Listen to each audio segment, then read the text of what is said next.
Hello everyone, তো আজকে তোমাদের সাথে একটা দিওয়ালি ব্লগ শেয়ার করব। তো দিওয়ালির দিন কিন্তু আমরা 14 প্রদীপ যেমন সাজাতে হয় তেমন সাজিয়ে দিয়েছিলাম। আর মাটির এই জিনিসটা দেখেছো কত সুন্দর, তাই না? এটা কিন্তু আমি কিনে এনে দরজার উপরে টাঙিয়েছিলাম।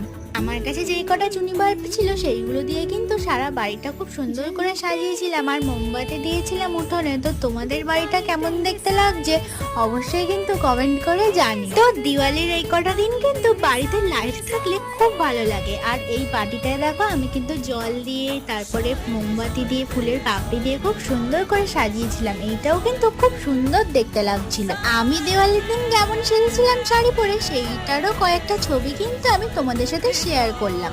বাড়িতে প্রদীপ দিয়ে কিন্তু আমি আর আমার মা একটু বাইরে বেরিয়েছিলাম, তারপরে বাড়ি এসে কিন্তু আমরা কয়েকটা বাজি ফাটাচ্ছিলাম, সেই ভিডিওগুলো তোমাদের সাথে শেয়ার করলাম। আর এই ভিডিওটা তোমাদের কেমন লাগলো অবশ্যই কিন্তু কমেন্ট করে জানিও। তো চলো আজকের মতো টাটা।